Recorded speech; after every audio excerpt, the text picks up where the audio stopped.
And then I was like, oh, now I have to figure out how to do that. Which, luckily... All right. Yeah. So we are recording. Okay. We get this. Yeah. I guess you come to this park a lot.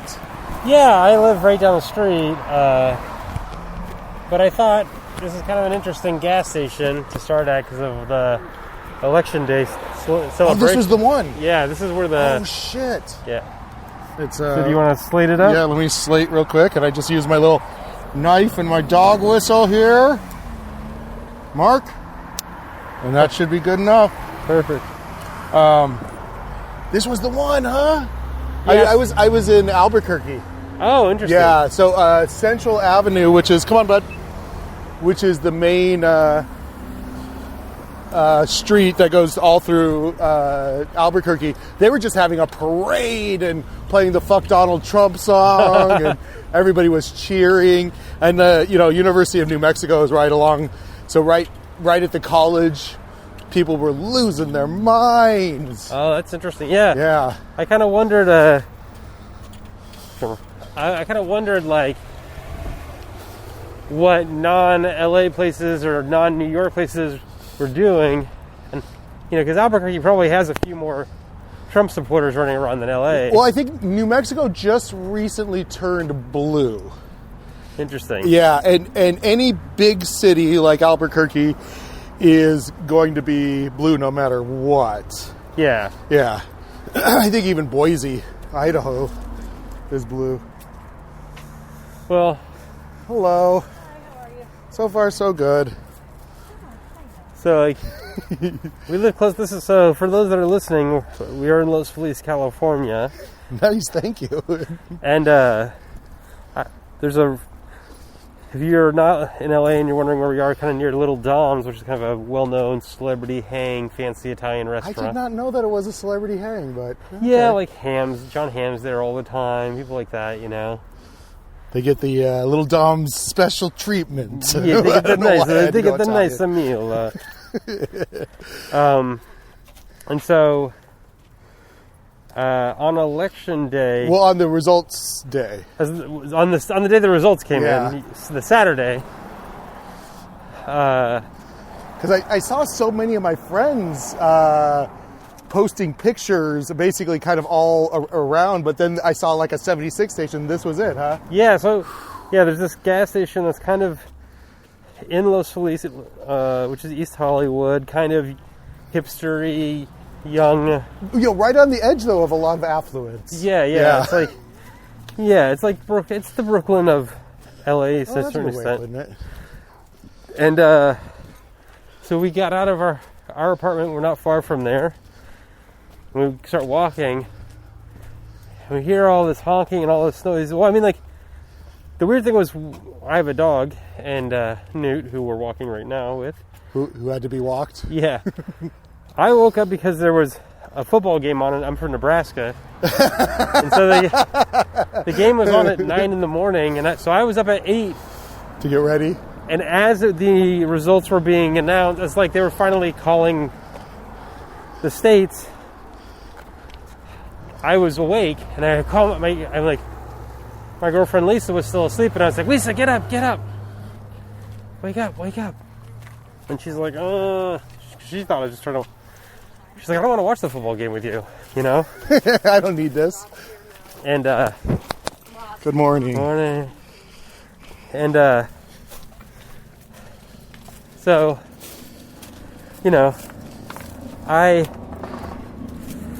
I'm like, no, the results. And she gets up and she's like, oh my God. And we were both very excited.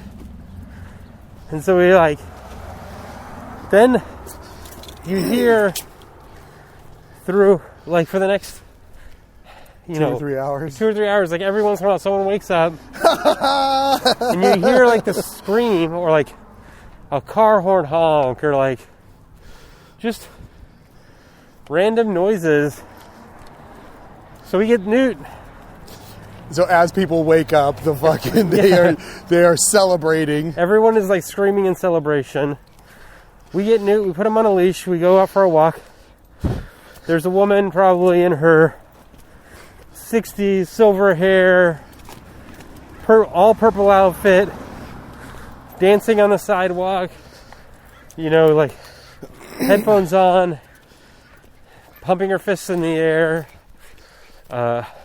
I said, like, this is the first election where, like, the first people to know about the results in LA were anyone who had a dog. That's a funny little yeah. It was all dog owners walking around the street, and we're all laughing as we hear everyone else who doesn't have a dog wake up. And there was like this. I mean, there was one point where I walked by this bay window. I didn't mean to be a creep, but they were obviously fucking partying down. I watched this woman. She walks towards the front of the apartment, to her bay window, and she's kind of like in her bathrobe, and she looks down at her phone, and she screams because I'd literally watched the moment that she found out, that she realized what had happened, and I was like. And I was like, we made eye contact. I was like, oh, I'm sorry, I didn't mean to look in your window. And she's like, no, it's great. I don't care. Like, she was just so excited. But yeah, you just kind of like watched as everyone realized. Every once in a while, you just. Oh, and what's weird is Tuesday night we took Newt for a walk the night of the election, and we were like, it is so quiet, just grim. Yeah, just like. Pensive, like, where are we going? What's going to happen? Truly white knuckling it, you know, like.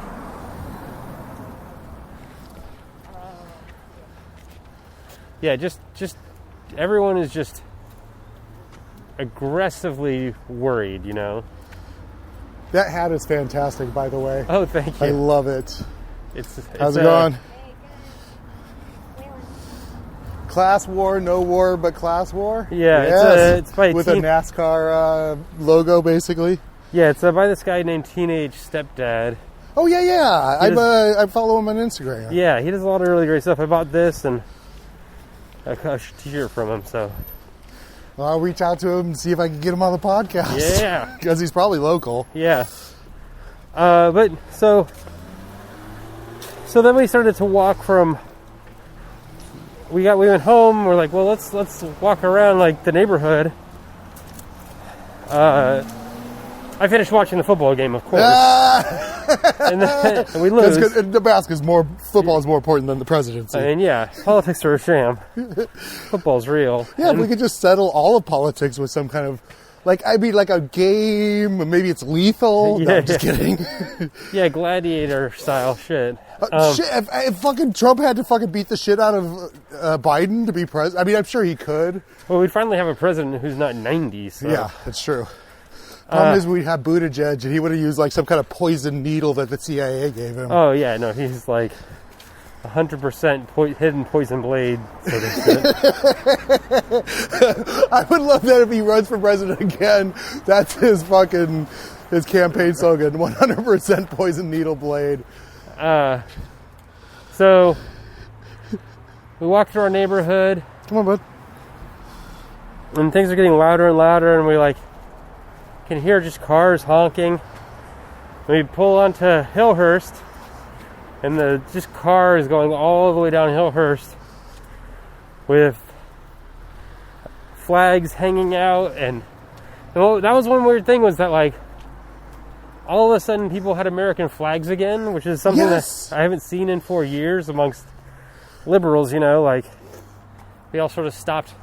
Well, because it represented some garbage. I was having a conversation with somebody about probably about a month and a half ago. It's like, is it possible to repurpose the flag? Yeah. You know, to resurrect it from this fucking, rah-rah fucking MAGA bullshit. I mean, it for sure is. We are a mercurial country, you know. This is true. I will contend that as far as flags goes, ours is pretty ugly. Yeah, ours is like it's just real garish. It's like dumb.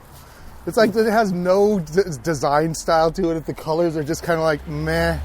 Well, yeah, and we just kind of like, it's like a bad high school poetry thing. Yes, that's a great way of comparing it. Where it's like, oh, well, what if we put all the metaphors on it?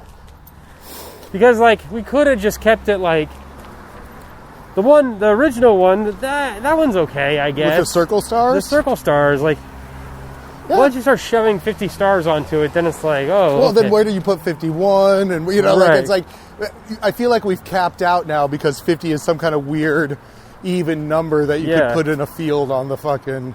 So we will never make Puerto Rico a state because it won't fit, or D.C. Yeah, Puerto Rico and D.C. are fucked because they don't graphically fit with our country. Come on, bud. Let's go. You ready to go? Yeah, we've already done an hour hike today. I don't know if it's not that he's tired, it's that I don't normally put him on a leash. But this is definitely leash territory. Yeah.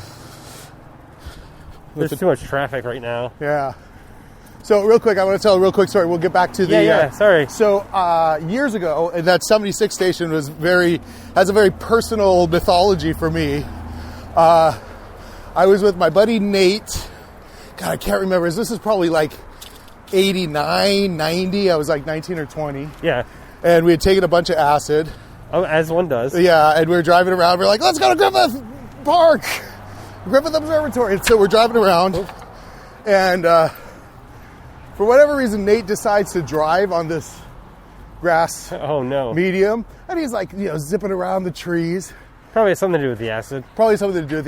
And it was a good time for sure. Come on, bud. I know you're looking at the shade there and you want shade. There will be shade ahead. Aww. I swear. And one of these trees up here, I'll point it out when we get to it, he just fucking went right into it. Oh, bam! Jesus. Like, it was like, oh, there's a tree. Boom, hit it.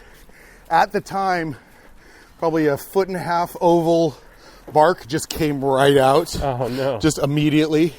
So there you could see, whatever, this 30 years later. Yeah.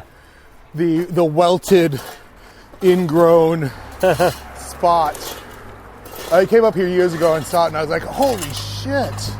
But it's like one of the ones like right at the end. I can't remember if it's Hillhurst or Vermont. But yeah, I came back years later and I saw the spot and I was like, oh, great. So what we did is we walked down to that 76 station. We called our friends Bob and Tony, and they came and picked us up. And I told Nate, just report your car stolen in the morning. And we did it. And he never got busted. But I will say 6 months later, his parents talked him into going into the military. Yeah. Because his life was a mess. It's a mixed bag. Yeah. Well, he became a fireman and he's one of my favorite graphic artists. Oh, that's good. Yeah. He's got 2 amazing kids. So it did work. The whole military thing. But yeah. I lost my good acid buddy. And of course, I continued to take as much drugs as I could. Oh, wait, maybe this is it.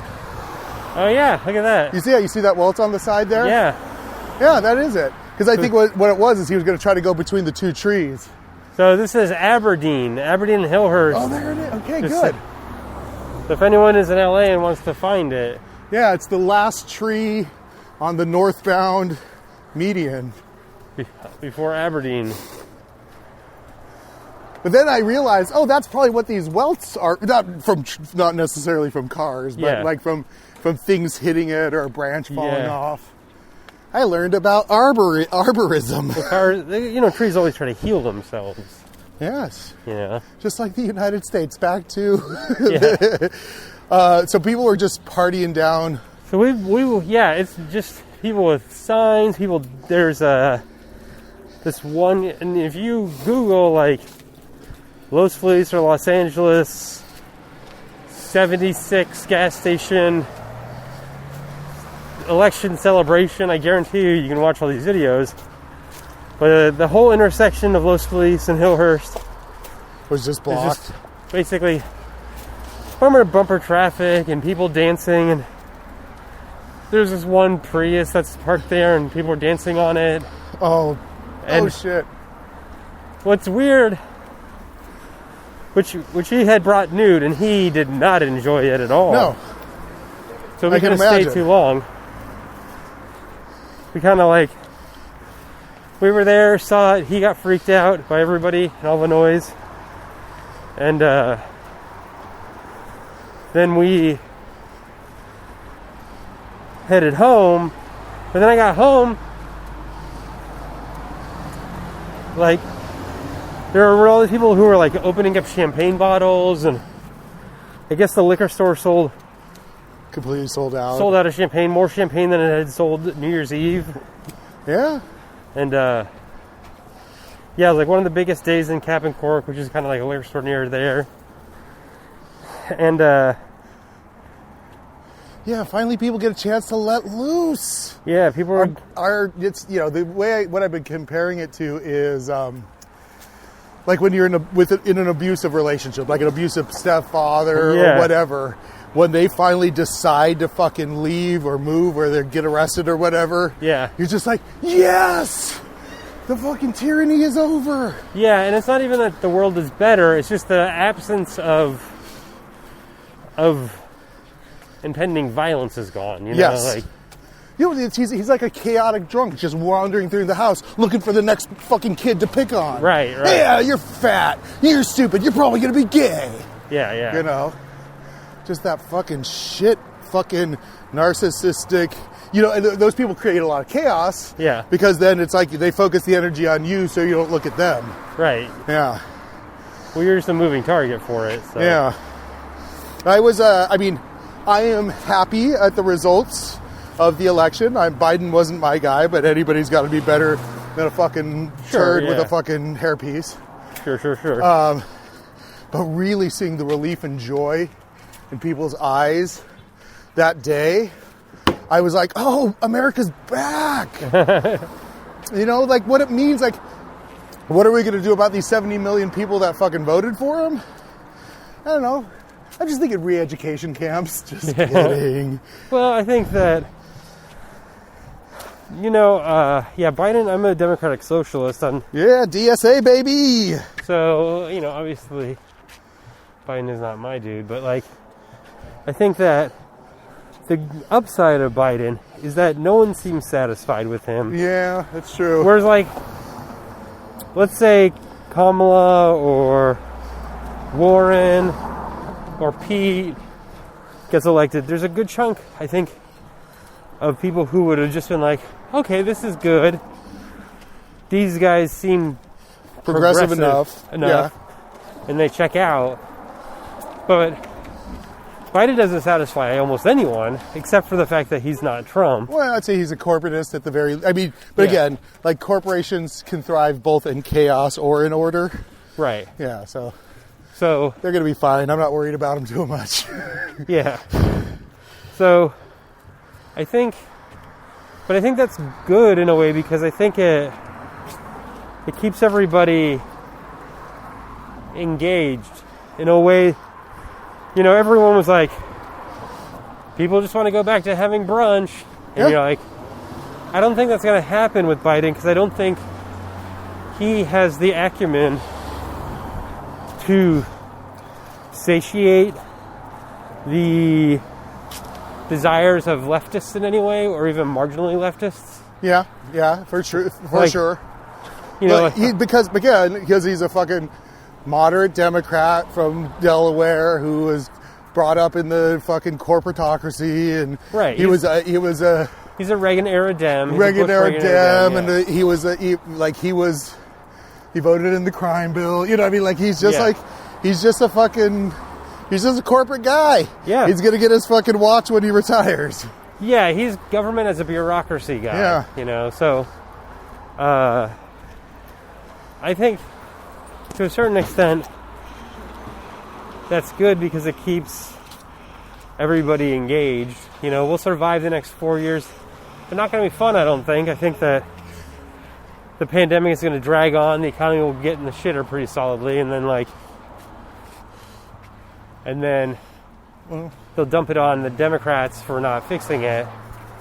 But, you know, we can, you know, like, to me, the midterms are where the action is, yeah. The leftists have to, like, find their action, because that's where the margin is greater. Like, if you can bump left-leaning turnout in a midterm, you can actually affect things. Want to go down the road? Sure, yeah. Yeah, it feels like nice and Yeah. middle of the road. I can let him off the leash and. Yeah, we're going up by the golf course here. Yeah, it's I would say I hike, and this park is on the podcast a lot. Oh. Yeah, because it's the closest to my house, but I'm always up near the equestrian side because I can just come off of Forest Lawn. Yeah. Stop at Train Town or whatever. Yeah. I spend a lot of time on the river because there's a couple little secret paths to the river over there. I have yet to go to the Train Town thing. Oh, well, yes, it's accessible from this side. It's a haul, though. Yeah. One of the biggest hikes I've done through Griffith Park is started at, Train Town, Rattlesnake Trail. Yeah. Went to the Hollywood sign, came down through, Hollywood Reservoir area, and ended up in Franklin Village. Oh, nice. It was 4.5 hours. Yeah, that's a long jaunt. And we didn't bring any water, right, bud? Oh, no. But he did all right. We got water when we got down to the bottom. And there's a couple, the weird thing is because Griffith Park is an actual water district. Yeah. You don't need to drive so fast. Yeah. There's all these pipes that go around, and there's these little secret there's all the horse troughs. Yeah. But little secret pipes that have been leaking and formed a little bowl. And so, he was finding all the water sources like a good tracker. Yeah, I think Biden is what is called for right now because we do. Have you seen the Death of Stalin? Right. I haven't actually seen it yet. Oh, I know. It's so great. I know. I'm so lazy about it. But it's also all of our favorite. It's Iannucci. It's fucking Buscemi. It's got star power to it. Yeah, Tambor and. Yeah. Well, Tambor plays the guy who's the immediate replacement for Stalin.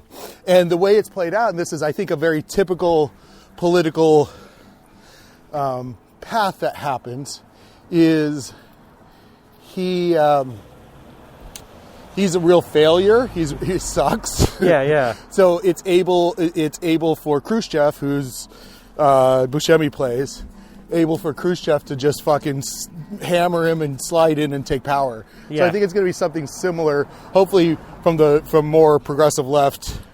Yeah, I hope that's kind of what people realize is that, come on, bud.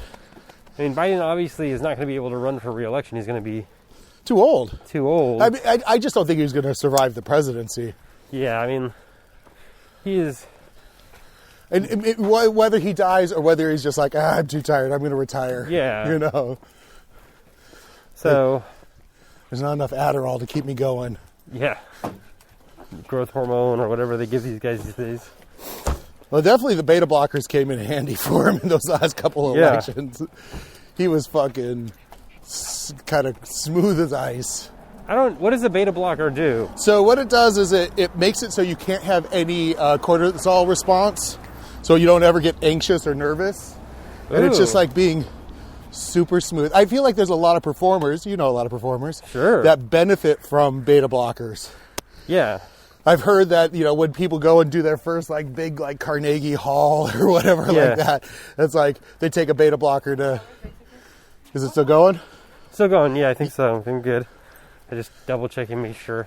Awesome, thank you.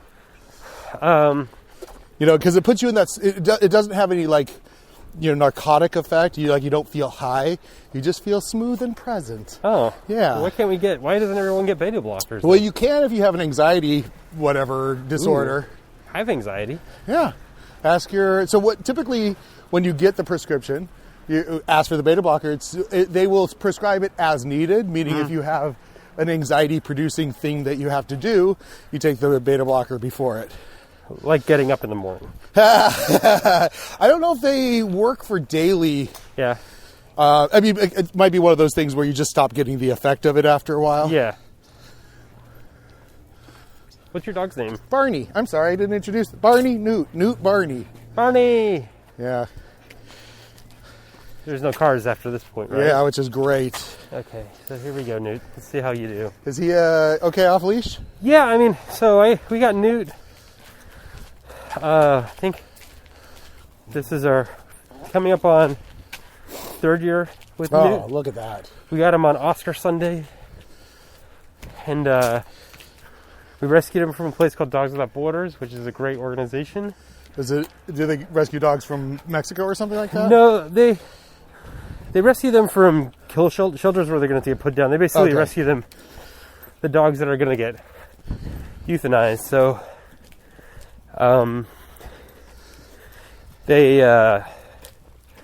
we had called out one dog. Come on, bud. And the lady was like, I don't think this dog is a good match for your lifestyle because Lisa and I both work. And then she was like, do you have any other dogs? And my girlfriend had seen a picture of Newt, but he was very emaciated. Yeah. And looked shaky and scared. And it was this grainy black and white photo. And I was like, well, I don't know about this dog, but I thought we had been trying to find a dog for a while. We had found a couple of dogs, and then the day of, they got adopted before we could get them, kind of thing. Mm-hmm. And so I thought, you always met the dog first and hung out with the dog, but they were just like, take him. You get him for a week. Oh, okay. You have to keep him for 48 hours. They give you food. They give you everything. Yeah, and so the lady's like, I thought we were like, oh, well, this dog's interesting. She's like, cool, you pick him up on Sunday. And I was like, wait, what? Do it now. And I was Go. I was like, okay. And we were actually dog sitting 2 French bulldogs, so. Oh no. What a toughie. Watch out, Barney. Hold me back. So Chihuahua in a dress. look at him. Look at this balancing act he's got going on. Yeah, he's right now he's walking on the curb, balancing. I think I treated him for doing this before, and so now he just always does it. Yeah. Look at that. I could always think about getting Barney into the act. So you had the 2 French bulldogs. So she couldn't go. My girlfriend Lisa couldn't go. So I'm like, okay, well, I'll go pick him up on Sunday. So it just rained, which is unusual for LA. And this place was kind of a deep valley, off of the highway. And underneath an overpass. Like one of those roads where you think it's an on-ramp, but it's not, and it's just a dead end. Oh, yeah. And then you get scared. I want to say up Tahunga. Yeah. Sun Valley. Yeah, Sun Valley kind of area. Yeah. So I pull up. It had been raining. The house was on this pretty large piece of land with 2 circles of chain link fence kind of. And it was very murky and muddy at the time, and there's just sounds of dogs howling and things. And like you're coming into either Deliverance or a horror movie. Yeah, it felt very True Detective-y. It felt very, it had these kind of weepy, willowy trees, these kind of hanging trees, and the rain had made them hang even more. So they were it definitely had a very Louisiana vibe to it, honestly. Yeah. And so I walk up and I go through one set of gates and I go to the next one, and then I get to the house, and it's kind of, all houses in LA are either ranch houses, rundown ranch houses, or expensive houses. There's no kind of middle. Yeah. So it's kind of run down, and I knock on the door, and this chorus of howling, and down this dark hall comes this guy, and he's kind of wearing jeans with holes in them, and he's wearing kind of a long t-shirt that's stretched out a little bit, and he's got a kind of, Newt, come here. He's like, but they're friendly. No. They're nice. You can go say hi, Barney. Oh, you want to say hi? You can. See? No? Okay. Muy simpático. Sí, very. Yeah, so friendly. Senor Newt. Ah. Does Newt speak Spanish? Habla? I think he's from Mexico for some reason. Oh, he's got a little Chihuahua in him for sure. Yeah. But, so I walk up, I knock on the door. This guy comes. You know, he looks like the bass player for a grunge band. Yeah. You know what I mean? Like retired, like 20, 30 years ago. Thin, gaunt. And here's the thing is that when you go to adoptions, a lot of the dogs, they don't have names. They just give them random names. Yeah. That Barney. Yeah, I'll tell you the Barney story. But yeah, I would not have named him Barney, but it's fine. And I consider him more of a Barney Fife than like a Barney the purple dinosaur. Well, his name was Mr. Brown. Ugh. So, like from Pulp Fiction? I don't know. Yeah, he's Newt. Where are you going? Oh, there's a bunch of dogs over there. He's probably curious. Well, what about them? I want to smell their butts. What a sweetie pie. ¿A dónde va, señor? Mr. Brown. What, like I'm Mr. Shit? Yeah. But I'm in this rundown, in front of this rundown house in the valley with a guy who... The Deep Valley. Past places like Satakoy. Yeah. This isn't Suburbs Valley. No. And I'm like, yeah, can I get Mr. Brown? I'm here for Mr. Brown. And I realized that it just sounds like I'm buying heroin at this point. Right? Like, as I'm saying it, I'm like, this feels like a drug deal. And he's like, I'll be right back with him. And it's like, wow. And then he disappears on this long hallway. And it's like, if he comes back with like a bag of white dope, I'm gonna be. That would be amazing. But I also, whoa! Oh no! Well, it's a tail, poor thing. Oh no! Come here. Oh, just sit for a second. That was hilarious.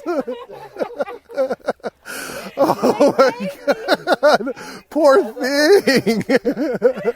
Yeah, he dropped the retractable leash, and the dog was running as if it was being chased by it. But yeah, didn't realize that its own retractable leash was haunting it. And then what's weird is that Newt is a very protective dog to other dogs, so yeah, so he went and tried to get involved. Newt was like, I gotta get this red thing. This red retractable leash is attacking a brother of mine.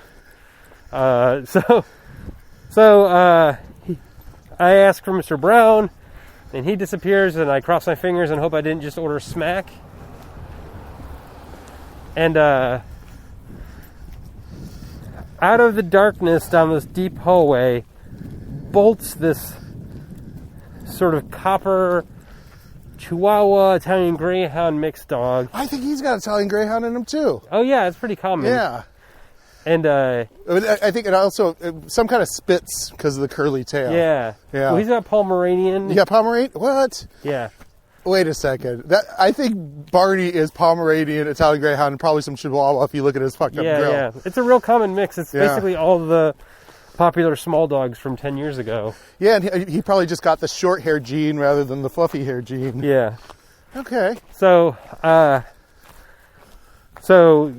this dog bolts down the hallway, slams his front paws on the door, and looks up at me. And the guy opens the door, and Newt comes around and puts his paws on my legs, and just looks up with me with these huge eyes.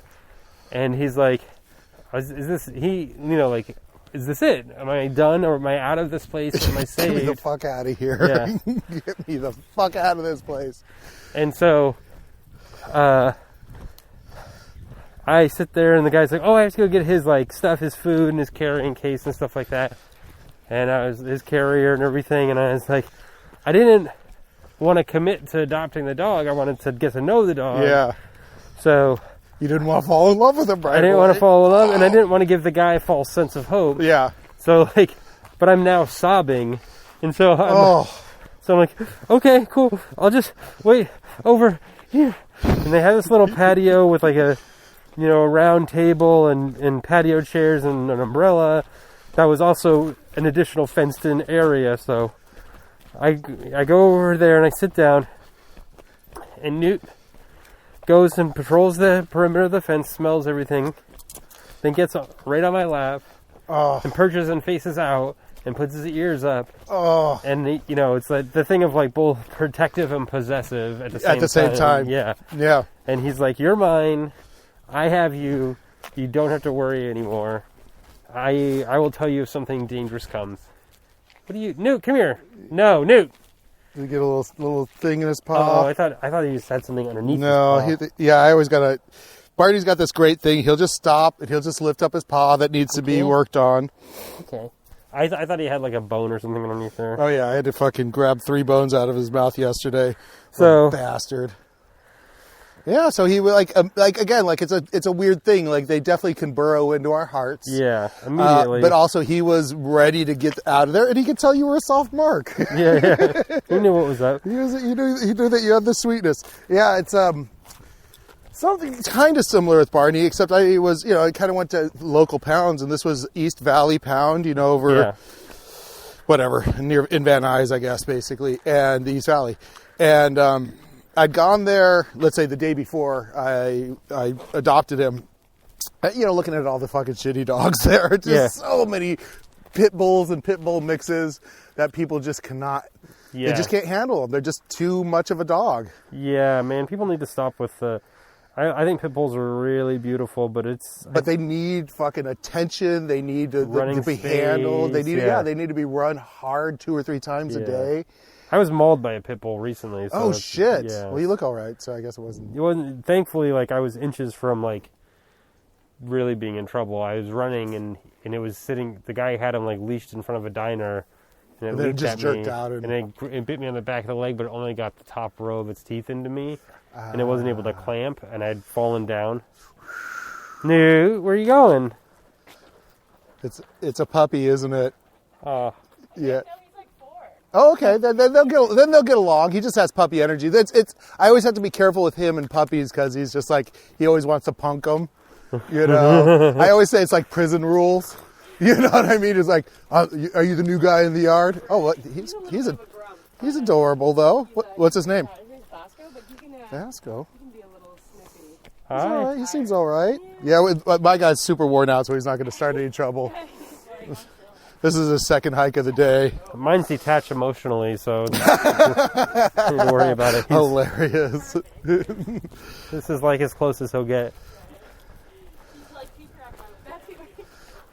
Yeah, it's funny. I always say, oh, look, he wants to play.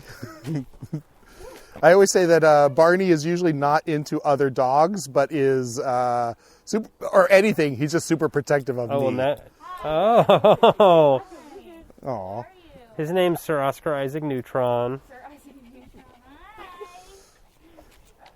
Are you jealous, Bosco? I want to pet you, but he will not. Yeah, I feel the same. I had to play so cool. I had to play. We think he's probably 7. I just noticed the gray. Yeah, he's got. I think it's he's in post Legends of the Fall Brad Pitt phase. Yeah. He's got the gray in his goatee. Oh, he definitely. Oh, look at that. Oh, see what? Look at Newt checkmates him. Yes, exactly. No, pay attention to me. We are in Hollywood. This is, they're all attention whores. Newt, come here. What a sweetie. Yeah, buddy. Here. Hi. Yeah. That's it? That's it? You too. Thank you. You guys too. Good boy. Good boy. So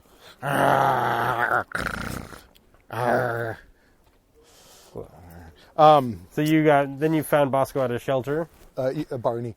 Sorry, that's Bosco. I know. Yeah, so it was East Valley Pound. I went there the day before, surveyed all these fucking shitty dogs. Then I saw him. He was all covered in dreads and was just a little mopey, but he was in with a Pekingese or a Maltese or something like that. And this fucking dog was punking him. He would bite on the dreadlocks and then just kind of parade in front of the thing. No, choose me. And Barney would fade to the back.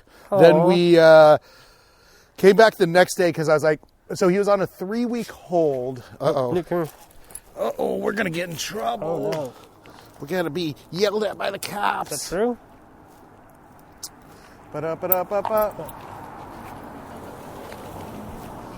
I think time to go that way. We can go up a trail here. This is just nice neutral height. Have you been to this backstage area before? No, what is this? So this is like one of their main yards.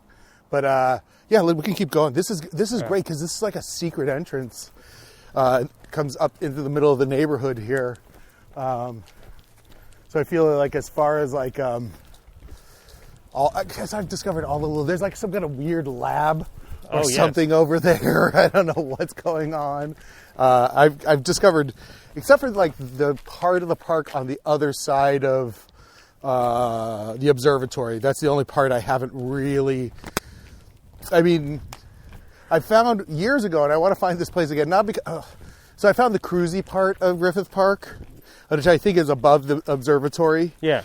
Yeah, and I was being like, there's gentlemen kind of interesting. skirting around. I'm so naive to that stuff that even when I'm in it, I had heard about it, and I didn't. It was like, I'd heard about it, rumors, and then when I ended up in it, I was like, what's going on? And I was like, oh, there's sure a lot of men that are just standing at the end of these trails, just kind of like, just gently touching themselves or whatever. I was like, oh shit, I'm in the cruisy part of the park. Oh, weird. I just assume they're stretching. I just assume they're doing calisthenics. Well, yeah, but I think this part is known for it because I was also wearing my Vibram 5 toes. And I was taking them out for like I was like, I can hike anywhere.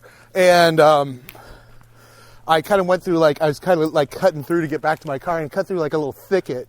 And in the middle of the thicket was like, I will just say a fucking orgy of fucking condoms and little fucking fast food napkins. Like they go into this little thicket to get their rocks off and then they come out. And I of course had my fucking crazy toe. I was like, I gotta get a condom on my toe. So I go run through that and I'm like, oh my God, I gotta get the fuck out of here. So I do it again. I cross through another thicket, even more, like 500 condoms. and again, like McDonald's napkins just crumbled up.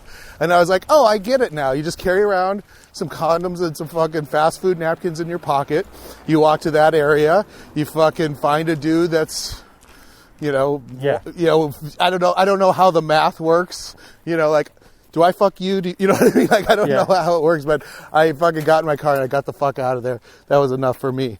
Back to East Valley Pound. Not that there's anything wrong with consensual sexuality. No, but it also puts me in this place of like, not that I missed out on anything. I'm just, at this point, wired to be straight.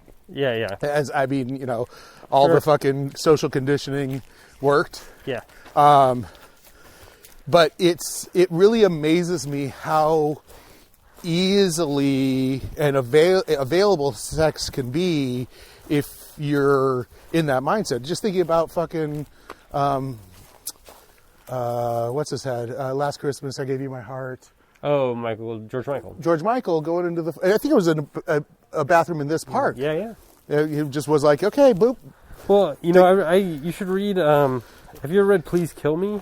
Oh, the oral history of early punk. Yeah. I might even have a copy of it at home. I have not read it yet. But they talk about, I think, HIV. It's, what's his head? Legs McNeil, yeah. And another guy. But I think, that's one thing that HIV kind of curtailed bisexuality in men was like those kids were like, what into whatever. They were just like, well, I mean, like getting a BJ from anyone is who gives a shit, right? Yeah. That's why like 53rd and 3rd, like they were also like doing, hold on, there's a child pumping of a bike tire, so I want to hold on. Yeah. Finish the story once we get back. Yes, but I'll get back to the East Valley Pound. Let's talk about your dog. Speaking about pounding. You did it.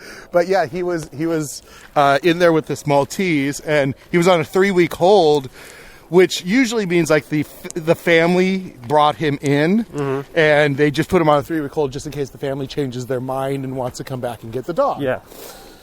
So my theory is that he was put there because there was a lot of negligence going on with him because of the dreadlocks. That he had some kind of older person that was his. Barney. That's all right. He was being shady because of the fucking guy on the bike, not because of us. Yeah. Fucking pigs. You don't know what they're going to find to bust you for. Yeah, no shit. They'll keep digging until they can give you a ticket. So I think he had an older person that was taking care of him, and maybe their health changed or they died or Yeah. something, and so he's put up for adoption because those dreads, they were older than 3 weeks, Right. you know. And the picture, you know, like you said, he was a bedraggled fucking skeleton. He Yeah. was just like, he looked so sad, and you could see his fur was just like, just all matted up, and he just looked like the saddest little thing in his adoption picture. But we get him out into the little meet and greet area, and again, like he did that, he pulled a fucking manipulative move. Yeah. He went right behind my legs, like, I need your protection, protect me. I was like, oh. Well, there's a really good book called Inside Your Dog, Oh, okay. which is a sort of woman who is doing sort of using modern understanding of animals to talk about dog behavior. So it's not relying on all of the old sort of tropes and things like that. She's trying to start from scratch, essentially. It's really interesting, but like, you know, one thing they talk about is most animals will not hold eye contact with humans, and dogs are genetically bred to make eye contact with you. Oh, sure, that makes sense. And so, like, that's part of it. Like, they'll lock eyes with you and hold it until and that builds connection and trust immediately. Yeah. And actually, like, if someone out there decides to get a dog and they want to know where to start training, if you have a dog, like, and you want to, like, start training it, and you're like, he won't sit, won't stay, whatever, the first thing you can do that's very, very easy to do is get a piece of food, hold it in front of your nose, and just have them look at you in the eye for as long as you can. And just do that as much as you can, and get them comfortable with making eye contact with you and understanding that you are not a threat, but that you are also the person who has the food, and that it creates a bond and an understanding of your roles in each other. Okay. That connection. So, and it builds confidence in them because they may have, if they come from a place where they were abused, yeah, their whole not used to persona, having eye contact with their right. abuser. Yeah, the normal symbiotic relationship between them and a human being has been mutated. You know, like it's been destroyed. Destroyed. It's interesting biochemically. It triggers the same place in our brains that looking at babies. Yeah. The release of the oxytocin and the. Well, Yeah. Yeah, I mean, they've for sure, and their eyes and their faces have been mutated Genetically to look modified, like so they have big child's. baby eyes Yeah. and their tiny heads. I mean, they're like anime. Like, if you look at how anime is drawn, it's like very similar.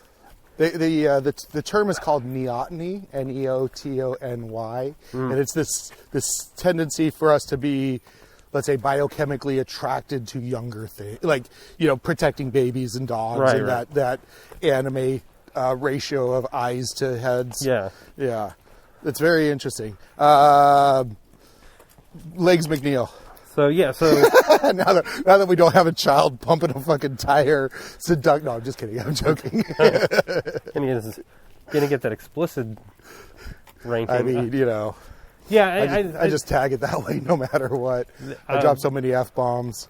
And a lot of those guys, like, if you listen to the Ramones 53rd and 3rd, which is, trying to turn some tricks, things like that, where, like, basically HIV, and this is sort of instructive to how what's happening with COVID, which is that, like, HIV, the conservatives just use it as, like, a sledgehammer, right? So, like, what was happening? Sexual revolution, the destigmatization of bisexuality and homosexuality, the normalization of drug use, and tran and all that stuff was really the destruction of, like, people. There were swingers, there were non-traditional families, like a lot of stuff that we think of that has only recently started happening again.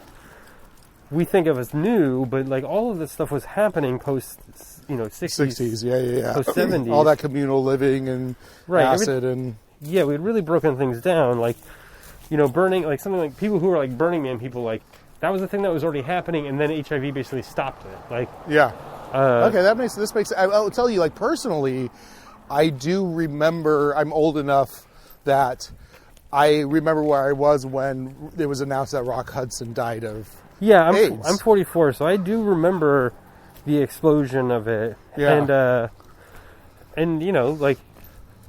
Oh, and I know it, but I also know it affected, besides all the cultural push towards heteronormativity, the idea that you could die from fucking, Right. It was so ingrained in my consciousness. Right. I'm very uptight. I mean, even though, like, let's say intellectually, I'm super like progressive, liberal, open, blah blah blah. Everybody can do whatever they want.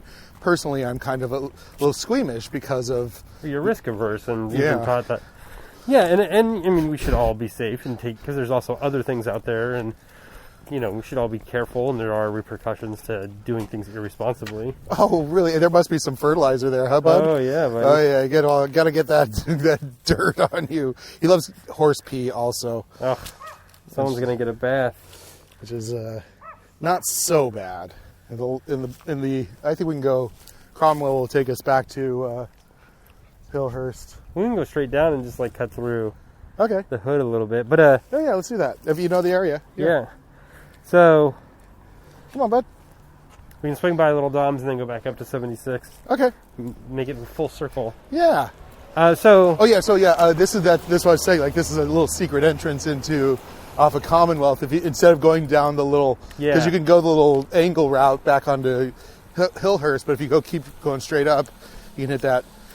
Basically, it's the backstage of this part of Griffith Park. Yes. So I think that like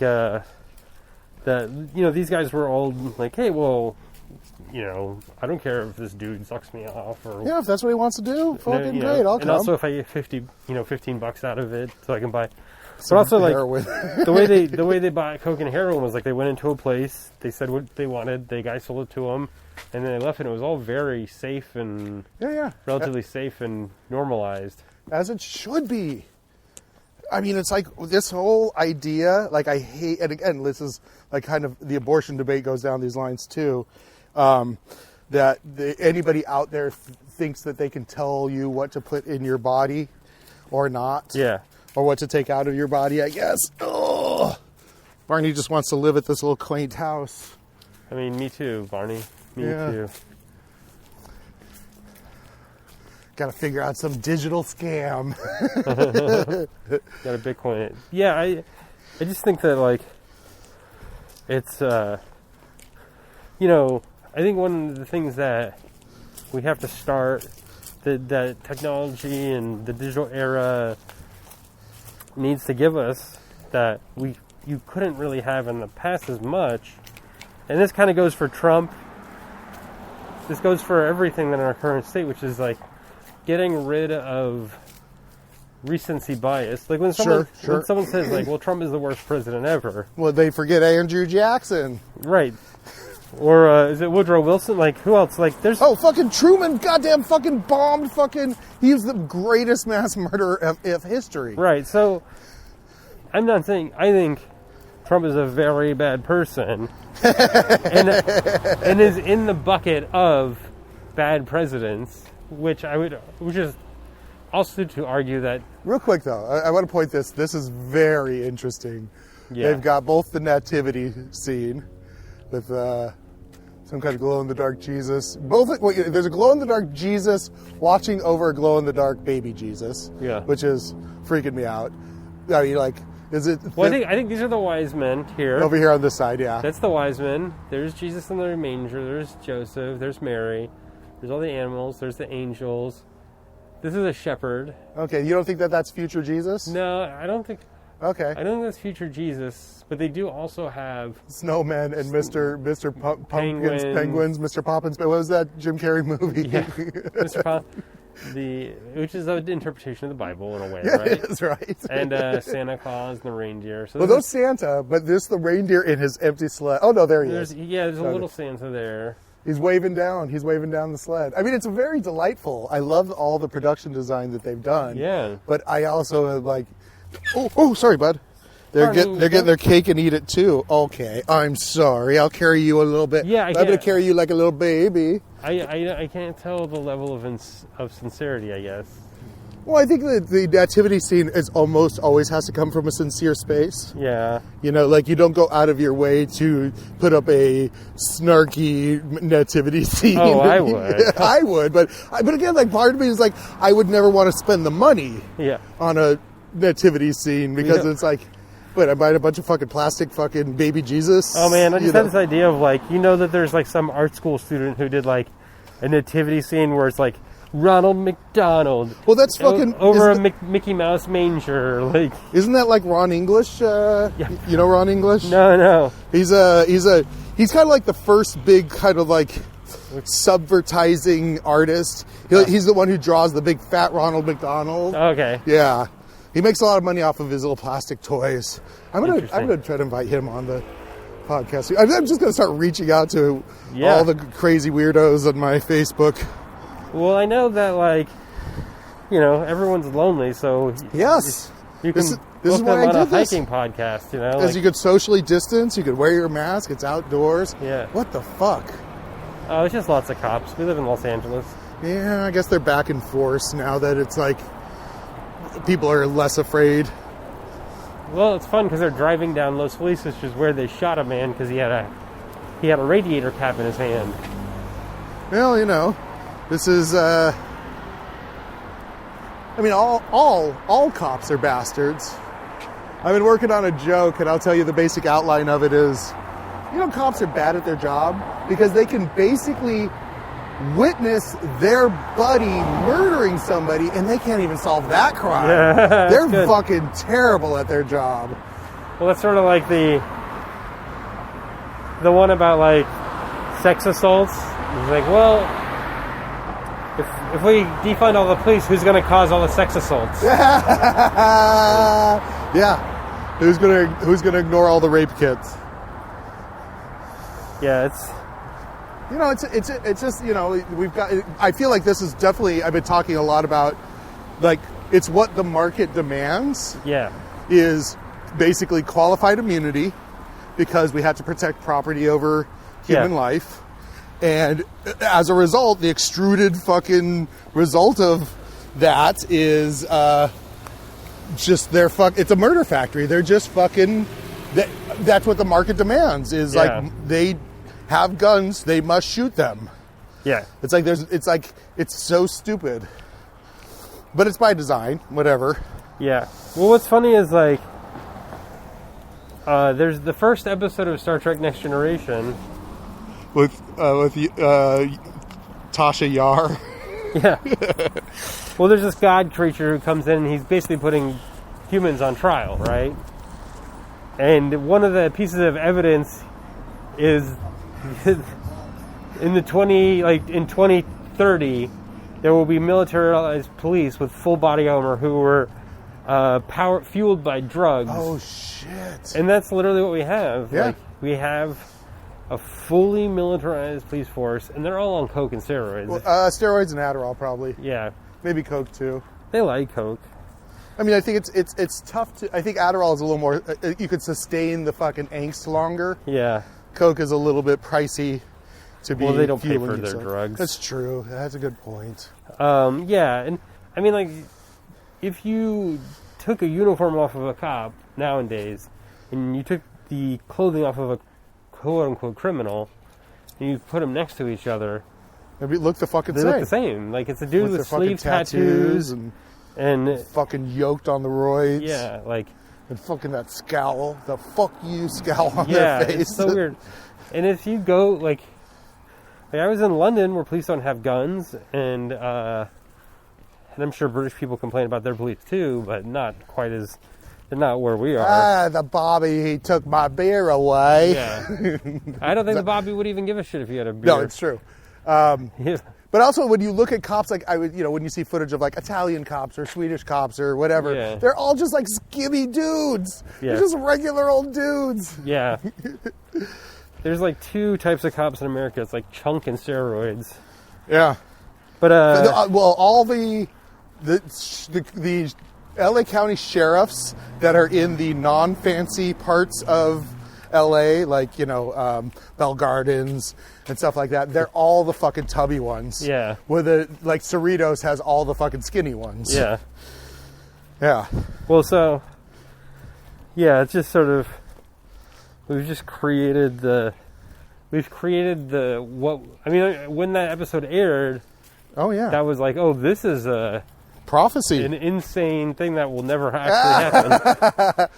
And I'm like, oh, it happened. Now we just need to be post-scarcity and have food replicators and, like people like Data. Dada would be a good Star Trek character. A robot that is Dadaist. Yeah, like, yes. Well, again, like they should be triplets, right? Yeah. Data, Lore, and Dada, Yeah. who is just like, yeah, he's exactly surreal. He's kind of out there. He opens his mouth and colors come out visuals come out instead of sound. Oh. Yeah. Boy. Well, everybody, I hope everyone learned something from this. Well, so to finish up the story, Yeah. Newt comes home with us, and the dogs were dog sitting go away. And Lisa and I are sitting there watching the Oscars. And Monday is work, and we're both trying to figure out how we're going to deal with Newt at work. Yeah, with our while you're work at work. schedule. Yeah. And I'm starting to get a lot of anxiety about it. Yeah. And For she's sure. she's like, look, we'll deal with it for the next 48 hours. And if we can't make it work, we return him. And I look up at her and I'm just crying. I'm like, we can't return him. Like, that's not the option. Oh. And so I ended up taking him to work, because this kind of goes back to whether Newt is... This is the answer to your question, which was, is Newt good off leash? Wow, look at this. It carried through almost the whole podcast. Yeah. It's a herald. So that means you're what? You're the astronaut president now? yeah, in the space White House, doing surgery. So I was working at Occidental Studios at the time, and I had to go in and open the stages at like 5 a.m. And I went in and I just brought him with me, and he just hung around, and like he was. I didn't ask permission. I didn't know if it was okay to bring him. I just did, and he just walked around with me all day, and he was super chill. Yeah, and so he's a lot. Normally, he comes to work with me. I'm currently an assistant director on a show, and like nice. He will normally come with me to work, except for COVID kind of doesn't allow for that right now, but. He'll come around, he'll follow me around pretty closely most of the day, and then like at around lunchtime he'll find a curtain on the stage, and he'll curl up in that curtain and fall asleep. And then I work at stop motion, and one of the animators will be like, your dog is asleep on my stage. I'm like, okay. And he just sits there for a couple hours sleeping. And wow. He gets tuckered out because Yeah. First half of the day he's just out anxiously and about, like trying to keep up with me, and I'm moving around a lot. And then the back half of the day he's like, I'm so exhausted. What I find is like they definitely, smaller dogs too, they're definitely good for about 2 hours. Then they need a big break. Oh yeah, he's gonna go home and he's gonna crash out in the car and then I have a third one today. I stacked 3 because this was when everybody was available. Yeah. But wow, this was good. Oh, good. I'm glad you had fun. Hey, Ed. That was fucking fantastic. I'm glad you had a good time. Thank you, everybody. Yeah. Watch Robot Chicken, the Archie special, or Robot Chicken Season 11, and look for my name on the titles. Holy shit. So, yeah. Stupid Buddies. Yep, we're at Stupid Buddies right now. It's a good, I heard it's a good place. If you have kids who like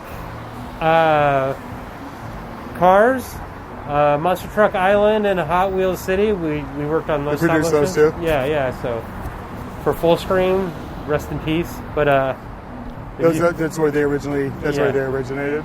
And now Stupid Buddies just owns the... Well, no, Full Screen is a separate company that we did stuff for Mattel with. Gotcha. So they still exist out there in the world. Yeah, Mattel still exists. Full Screen is Warner Brothers, and I think it went out of business. So Hopefully that wasn't a problem. I think I talk loud enough. I don't think anyone's it'll gonna. be great. Whatever. Good. Well, good. This is awesome. I'll probably hit you up in a couple more weeks. Why not, right? Yeah. I'm trying to do. There was originally I was doing these like 5 days a week, which is a lot of work. Oh yeah. But still, if I could get 2 or 3 or whatever. A lot of steps though. Well,